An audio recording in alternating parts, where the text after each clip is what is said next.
When I was 10 years old, my parents were taking my older brother to the Junior World in San Diego. And as an afterthought, they found out there was a 10 and under age group. And they said, "Do you want to play?" And I was like, "Yeah, sure, I'll play." And I ended up finishing second. My parents played. I grew up on a golf course. I always played. I knew I would try to play on tour.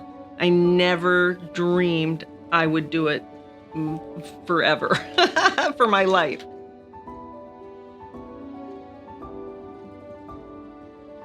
I ended up at TCU playing golf, and then had the amazing opportunity to join Shady Oaks, and Mr. Hogan was a member. Everybody told us, you leave Mr. Hogan alone. You don't talk to him. If he wants to talk to you, he will talk to you. So I thought, this is ridiculous. I mean, I'm just gonna be me. I would smile, say hello, and then my next memory is him stopping and watching me hit some balls and telling me to do something. And then I said to him, "Well, let me see you do it." He's like, "No, no." And I said, "No, I think if I saw it." And I basically badgered him into hitting. And he dropped these 3 balls, hit 3 perfect 6 irons right at the hole, and off he went. And it just got to the point where there wasn't a time that I would go out there. If he was there, I would wave and he would come out and watch me hit balls. And then he started practicing again and really kind of getting excited about the game again. He came out to the US Open when we played at Colonial in Fort Worth.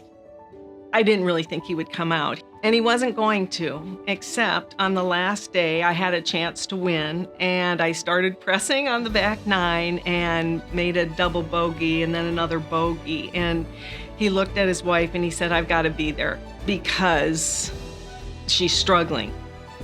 I saw him walking from 16 to 17 tee, and I walked up and I gave him a hug and I walked to the next tee, but no one really knew it was him. I was always very quiet about my friendship with him because actually if I ever mentioned it, people didn't believe me. They looked at me like, "Oh, now she's just making things up."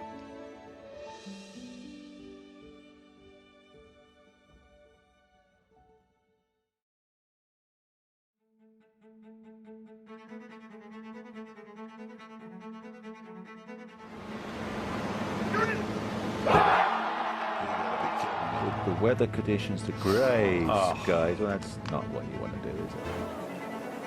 Oh my gosh. When I got my yips, I had shot 63 in the first day of a tournament.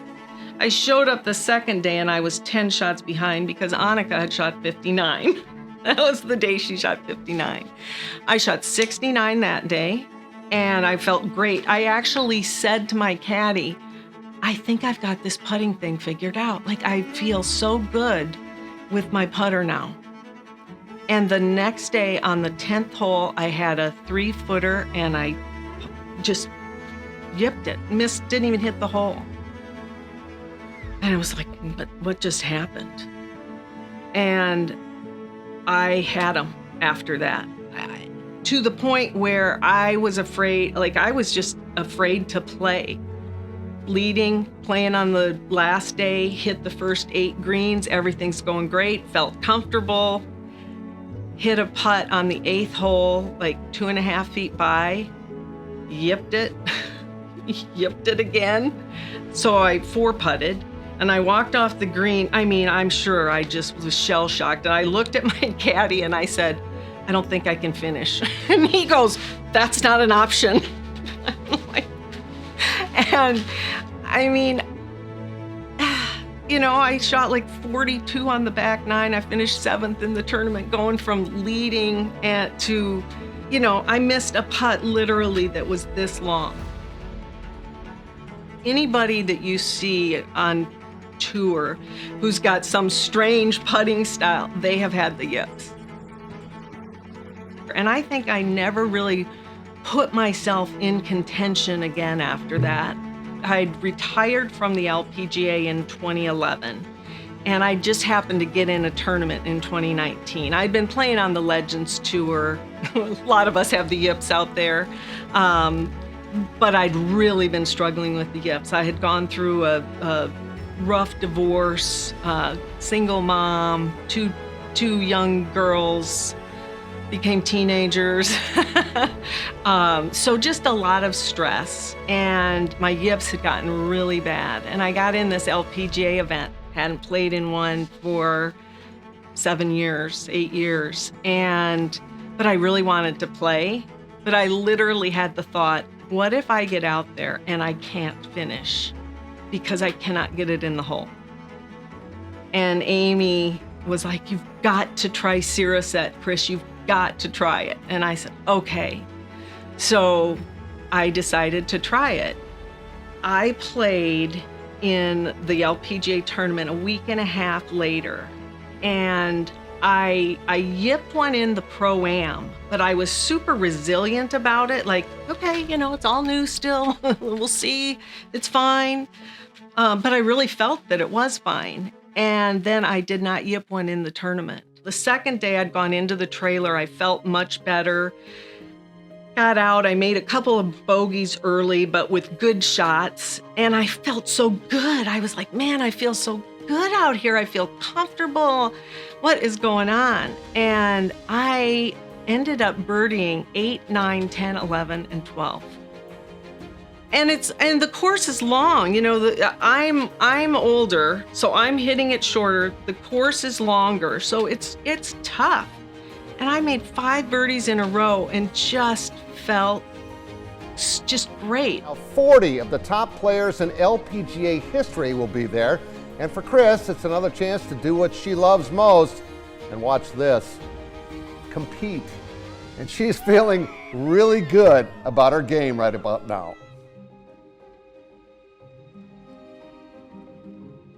He actually told me point blank that was why he had to quit.